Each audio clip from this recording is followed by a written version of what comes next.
السلام علیکم میرے پیارے لسنرز. کہانی شروع کرنے سے پہلے میرے فیس بک کے گروپ لبابہ حیدر آفیشیل اور میرے فیس بک پیج لبابہ حیدر کو جوائن کریں. میرے پیج اور گروپ کا لنک ڈسکرپشن باکس میں بھی موجود ہے. میں آپ کا وہاں انتظار کر رہی ہوں. شکریہ. وہ برآمدے سے نکل کر ٹیکسی کی طرف بڑھی. اسے سواری کی ضرورت تھی. سورج اس وقت تک طلوع ہو چکا تھا. ماجدہ ٹیکسی کے قریب پہنچی تو میں نے ڈرائیور کی طرف سے اوٹ کر کے دونوں ہاتھ پھیلا کر چادر، اور جو ہی اس کی نگاہ میرے چہرے پر پڑی اس کی آنکھیں حیرت کی فراوانی سے پھیلنے لگی. ماجدہ آپ، یہ میں کیا دیکھ رہا ہوں؟ جیلانی صاحب آپ، میں تو آپ کو ڈھونڈ ڈھونڈ کر تھک گئی. آپ کا کچھ پتہ ہی نہیں چلا. کیوں جھوٹ بولتی ہیں آپ؟ خدا آپ راہ میں چھوڑ کر بھاگ نکلی تھی. یہاں کیا کر رہی ہیں؟ میری ایک سہیلی یہاں داخل ہے. میں رات اس کے پاس بیٹھی رہی. بہت بیمار ہے بیچاری. میں اس کے لیے کچھ چیزیں لینے جا رہی تھی. اس سہیلی پر لعنت بھیجیں اور مجھے اپنے گھر لے چلیں. کہاں رہتی ہیں آپ؟ میں نے اسے ٹیکسی سے دور لے جا کر کہا، میں ادھر شاہنور اسٹوڈیو کے قریب رہتی ہوں، ملتان روڈ پر. تو پھر چلیں، ٹیکسی میں بیٹھیں. مجھے ابھی آپ کے گھر جانا ہے. ایک بہت ضروری کام ہے آپ سے. وہ کچھ ہچکچائی مگر پھر بولی، اچھا چلیں، مگر کوئی گڑبڑ کی بات تو نہیں ہے نا؟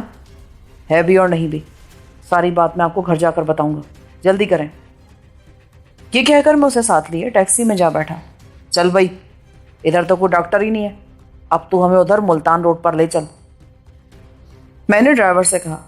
میں منان کے پاؤں کی طرف پچھلی سیٹ پر بیٹھ گیا تھا. ڈاکٹر صاحب، اب آپ ہی اس کا علاج کریں. میں نے ڈرائیور کی سوالیہ نظروں سے بچنے کے لیے کہا. ماجدہ دہشت زدہ سی ہو گئی. پچھلی سیٹ پر لمبے تڑنگے منان خان کو یوں بے ہوش دیکھ کر اس کی سٹی گم ہو گئی تھی، اور وہ سمجھ گئی تھی کہ میں اسے ایک نئے چکر میں ڈال رہا ہوں. اس کا گھر بڑی سڑک کے قریب ہی تھا. گیٹ پر پہنچ کر اس نے ٹیکسی رکوائی تو میں نے منان کو ٹیکسی سے نکال کر کندھے پر ڈال لیا. گیٹ ایک بوڑھی عورت نے کھولا. سامنے چھوٹا سا 10 فٹ چوڑا صحن تھا. اس کو عبور کر کے ماجدہ نے مجھے کمرے میں پہنچا دیا. وہاں 2 بیڈ بچھے تھے. میں نے منان کو بستر پر ڈالا تو وہ بولی، آپ پہلے اس ٹیکسی والے کو فارغ کر کے آئیں. یہ کہہ کر وہ منان کی نفس ٹٹولنے لگی. میں نے تیزی سے باہر نکل کر ڈرائیور کو 20 روپے تھمائے اور گیٹ بند کر کے اندر چلایا. فاطا، ہماری ناشتہ تیار کرو. ماجدہ نے باہر صحن میں کھڑی ملازمہ کو کھڑکی میں سے پکار کر کہا. وہ عورت فوراً عمارت کے اندر چلی گئی. یہ مکان آپ نے خریدا ہے؟ نہیں، ابھی تو میں یہاں کرایہ دار ہوں. ویسے میرا ارادہ ہے کہ میں اسے خرید لوں. مالک 2.5 لاکھ مانگ رہا ہے. تو یہ ٹھاٹ ہے گویا. یہ کون ہے؟ یہ بھی ایک درویش خدا مست ہے. خاکی ہے کہ نوری؟ نہ خاکی ہے نہ نوری، بلکہ ناری ہے. یہ کہہ کر میں نے مختصر الفاظ میں منان کے بارے میں اس کو ساری بات بتا دی. اس کا رنگ پیلا پڑ گیا. آپ نے سخت حماقت کی ہے. آسیہ کا پتہ کسی اور طریقے سے بھی معلوم کیا جا سکتا تھا. میں سارے حربے استعمال کر چکا ہوں. ان لوگوں نے اسے کسی خفیہ جگہ پر منتقل کر دیا ہے، اور مجھے ڈر ہے کہ وہ بے علاج مر جائے گی. وہ اس پر تشدد کریں گے تو وہ کیسے سہ سکے گی؟ مگر آپ نے مجھے خواہ مصیبت میں ڈال دیا ہے. وہ ٹیکسی ڈرائیور ہمیں بہت ہی شبہ کی نظر سے دیکھ رہا تھا. وہ نہ سوچتا ہوگا کہ آپ نے اس آدمی کو اس مکان سے اٹھا کر ادھر کیوں پہنچا دیا؟ یہاں کون سا علاج مل سکتا ہے اسے؟ یہ کوئی اسپتال تو نہیں ہے. زیادہ باتیں مت بنائے ماجدہ. میں خود افراتفری کا شکار ہو رہا ہوں. ڈرائیور کو صرف اپنی مزدوری سے غرض تھی، وہ میں نے اس کو دے دی ہے. اب میں یہاں کیا کروں؟ میں یہاں پہ اکیلی نہیں رہتی ہوں. میرے ساتھ نصیر صاحب بھی رہ رہے ہیں. وہ کون ہے؟ ہیں ایک صاحب، وہ فلموں میں کام کرتے ہیں اور اب آنے ہی والے ہوں گے. میں ان کو کیا جواب دوں گی؟ شادی کر لی ہے کیا ان سے؟ نہیں، وحید سے جان چھوٹے تو کچھ سوچ سکوں نا. کیا اس مکان میں نصیر صاحب کا بھی حصہ ہے؟ کیا کرایہ دیتی ہیں آپ اس کا؟ نہیں، اس کا کرایہ 500 ہے. وہ میں خود ہی ادا کرتی ہوں. تو پھر وہ کس حیثیت سے رہ رہا ہے یہاں پر؟ میں تنہا عورت ہوں جیلانی صاحب، یہ بات آپ بھول رہے ہیں. اچھا، تو محافظ ہے وہ آپ کا، اور خدمتگار بھی. مجھے نہیں معلوم تھا کہ آپ اتنی سستی ہو جائیں گی. آپ مجھے غلط مت سمجھیں. مجھے بہرحال کسی نہ کسی کو تو ساتھ رکھنا ہی تھا نا. آپ کو پتا ہے آہو نے آپ پر اس کی الماری سے ہیرے چرانے کا الزام لگایا ہے. وہ کہتا ہے ان کی مالیت 22 لاکھ روپے ہے.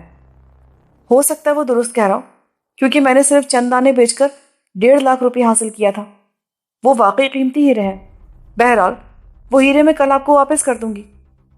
انہیں وہاں سے چرا کر آپ نے میرے لیے زبردست مصیبت کھڑی کر دی. آہو میری جان کا دشمن ہو رہا ہے، اور میرے سوا اس سارے شہر میں آپ کو کوئی اور نہیں پہچانتا۔ آپ کی مشکل کا اندازہ ہے مجھے، مگر آپ کے سامنے میں جھوٹ نہیں بولوں گی۔ میں نے صرف 4 دانے بیچے تھے، باقی میرے پاس محفوظ ہیں۔ آپ کل مجھ سے لے لیں۔ ٹھیک ہے، کل آپ مجھے وہ ہیرے واپس دے دیں، میں آہو کو لوٹا دوں گا۔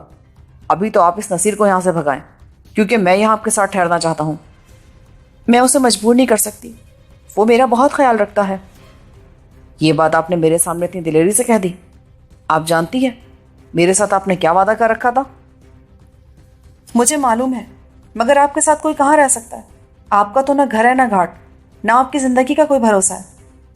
ٹھیک کہتی ہیں آپ۔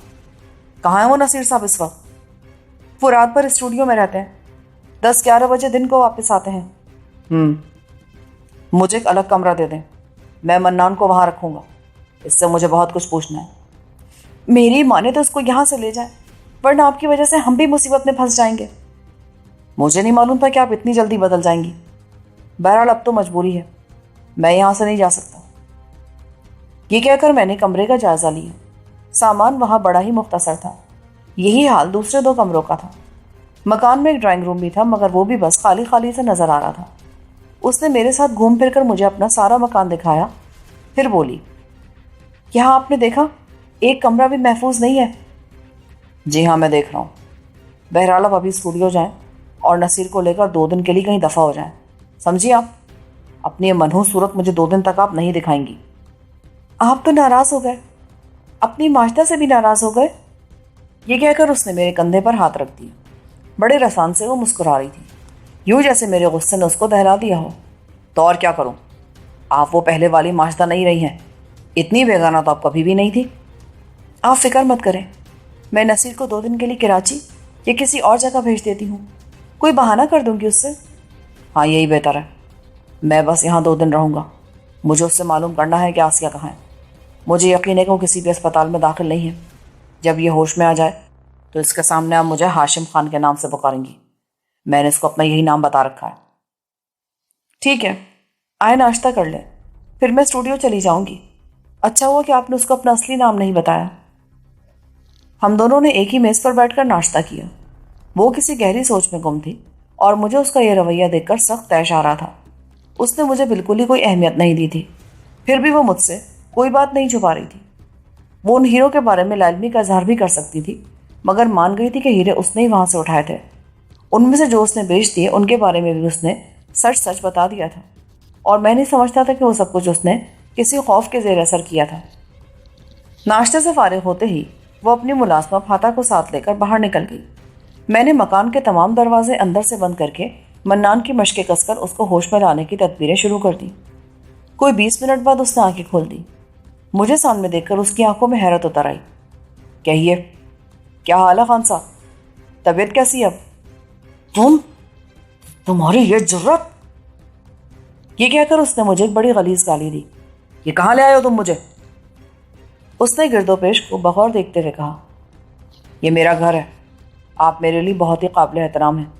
مجھے صرف یہ بتا دیں کہ آسیہ کو کہاں رکھا گیا ہے تو میں آپ کو چھوڑ دوں گا، ورنہ میرا یہ پستول بے آواز چلتا ہے، میں تمہیں کتوں کے آگے ڈال دوں گا۔ تم مجھے جانتے نہیں ہو ہاشم خان؟ شاید مجھے معلوم ہے خان صاحب، مگر وہ میری ماموزاد بہن کا معاملہ ہے، میں مر جاؤں گا، میں کچھ نہیں بتاؤں گا۔ تم سمجھتے ہو میں کو یوں ہی مٹی کا مادوں؟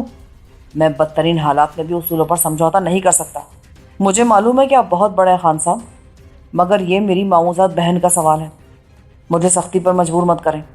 وہ اپنے ہاتھ پشت پر بندھے دیکھ کر تلملا رہا تھا۔ اس کے پاؤں میں نے پائنتی سے باندھ دیے تھے، اور وہ پلنگ پر اس طرح بیٹھا تھا کہ اس کی پشت کے ساتھ میں نے ایک بڑا سا گاؤ تکیہ لگا دیا تھا۔ بدن اس کا ایک لحاف سے ڈھکا تھا۔ بظاہر اس کو کوئی تکلیف نہیں تھی، اور میں نے اسے کوئی غیر ضروری تکلیف دینے بھی نہیں چاہی تھی۔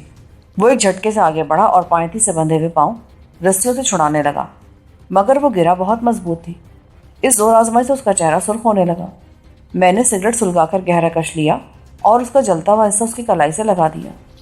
اس کے منہ سے دبی دبی چیخ نکل گئی، مگر اس نے وہ دبا لی۔ کلائی پر چھالا سے نظر آنے لگا۔ اگر آپ نے تعاون نہ کیا تو مجھے سخت ہاتھ استعمال کرنا پڑے گا خان صاحب۔ وہ گندی گالیاں بکنے لگا۔ میں تجھے کسی قیمت پر بھی نہیں بتاؤں گا کہ وہ لڑکی کہاں ہے۔ کیا وہ کسی اسپتال میں ہے؟ نہیں۔ ہم اس کے نوکر نہیں کہ اس ملکہ کو اسپتال کی عیاشی مہیا کریں۔ تو کیا وہ شاہی قلعے میں ہے؟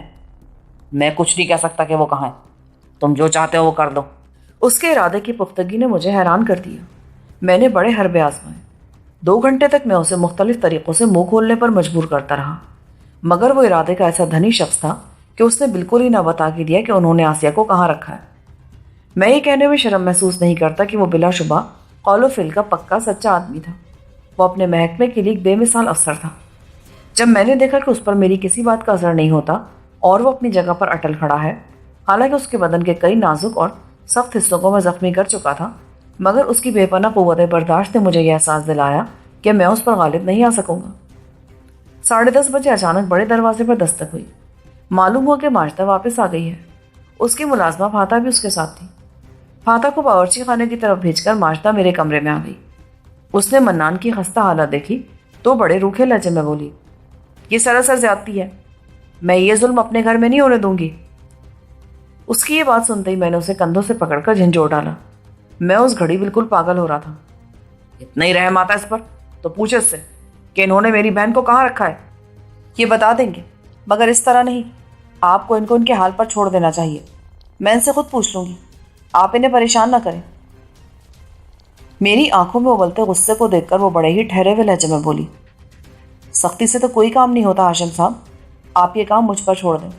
آپ جو کچھ کر رہے ہیں میں اسے پسند نہیں کرتی۔ آپ خود کوشش کر کے دیکھیں، اگر اس نے منہ نہ کھولا تو میں اسے زندہ نہیں چھوڑوں گا۔ آسیہ کو اسی نے گرفتار کیا تھا اور اسی نے اسے کسی جگہ پر بند کر رکھا ہے۔ ٹھیک ہے، آپ تیش میں نہ آئیں، سب ٹھیک ہو جائے گا۔ یہ کہہ کر اس نے اپنے رومال سے منان کے ہونٹوں سے بہتا ہوا خون صاف کیا۔ پھر اس نے اس کے الجھے ہوئے بال اپنے ہاتھوں سے درست کیے اور لحاف کو ٹھیک طریقے سے اس کے اوپر رکھ کر اس نے اسے پہلو کے بل اس طرح لٹا دیا کہ اس کا سر گاؤ تکیے پر ٹک گیا۔ چند ہی لمحوں بعد اس نے منان کو پانی کا گلاس دیا۔ آپ کے پانی پی لیں، اور میری بات مانے تو آسیہ کا پتہ انہیں بتا دیں۔ اس میں آپ کا کیا جاتا ہے کہ اسے وہاں سے رہا تو کروا نہیں سکتے؟ پولیس کا مقابلہ بھلا کون کر سکتا ہے؟ اس نے پانی پیا اور بولا، مجھے یہی حکم ملا ہے، اس کے بارے میں کسی کو کچھ نہ بتایا جائے۔ متعلقہ تھانے کے لوگوں کو بھی علم نہیں ہے کہ وہ کہاں ہیں۔ مگر آپ تو جانتے ہیں نا۔ میں نے اسے اسپیشل اسٹاف کے ڈی ایس پی کے حوالے کر دیا تھا، اس کے بعد مجھے نہیں معلوم کہ وہ کہاں ہیں۔ کیا نام ہے اس ڈی ایس پی کا؟ اس کا نام فرار شنواری ہے، اسے معلوم ہوگا کہ وہ لڑکی کہاں پر ہے۔ منان نے اب کی بار ماجدہ کی آنکھوں میں جھانکتے ہوئے کہا۔ ماجدہ کی محبت کے 2 بول اس پر اثر کر گئے تھے اور اس کی طرف وہ بڑے ہی ممنون انداز سے دیکھ رہا تھا۔ میں ماجدہ کو کمرے سے باہر لے گیا۔ دیکھیں، آپ اسے سنبھال کر رکھیں، میں فرار شنواری کا پتہ کرتا ہوں، اس سے مل کر ہی میں اس آدمی کے بارے میں کوئی فیصلہ کر سکتا ہوں۔ ٹھیک ہے، آپ جائیں اور شنواری صاحب سے مل لیں۔ رشوت سے کام چلے تو مجھ سے 50,000 روپیہ لے جائیں، میں آپ کو دے دیتی ہوں۔ یہ کہہ کر اس نے اپنے بڑے سے پرس میں سے 10,000 کی 5 گڈیاں نکال کر مجھے تھما دی۔ اس کے پرس میں اب بھی ڈھیر ساری گڈیاں موجود تھیں، یوں لگتا تھا جیسے وہ ابھی ابھی رقم لے کر لوٹی ہیں۔ میں ان گڈیوں کو تحیر آمیز نگاہوں سے دیکھ رہا تھا۔ وہ میرے خیالات کا جائزہ لے کر بولی، یہ روپے رکھ لیں، یہ آپ ہی کے ہیں، آپ ہی کی دعا برکت کا نتیجہ ہے۔ میں آپ ہی کے لیے بینک سے لائی ہوں، مجھے یقین تھا کہ آپ کو ضرورت ہوگی۔ میں نے وہ روپے شلوار کے نیچے پہنی پتلون کی جیب میں ڈال لیے۔ مجھے اعتراض کرنے کی کوئی وجہ نظر نہیں آتی تھی، بڑا مال تھا اس مالزادی کے پاس۔ نصیر صاحب کا کیا بنا، وہ ابھی تک نہیں آئے؟ میں نے اس کے قریب ہو کر پوچھا تو وہ بدک کر پیچھے ہٹی۔ میں نے انہیں ایک ضروری کام کے لیے پشاور بھیج دیا ہے، 5-6 دن سے پہلے وہ نہیں آئیں گے۔ اتنے میں آپ کسی نتیجے پر پہنچ ہی جائیں۔ یہ بہت اچھا کیا آپ نے، میں اسے پچھلے کمرے میں ڈال دیتا ہوں، اسے کھانے پینے کے لیے کچھ نہ دیں۔ ممکن ہے یہ آدمی جھوٹ بول رہا ہوں، میں شام کو واپس آؤں گا تو پھر اس سے بات کروں گا۔ اس کی نگرانی فی الحال آپ کے ذمہ ہے۔ ٹھیک ہے، آپ اسے ادھر ڈال جائیں، میں اس کمرے میں کنڈی لگا دوں گی۔ وہ پہلے جیسی سراسیمہ نظر نہیں آتی تھی۔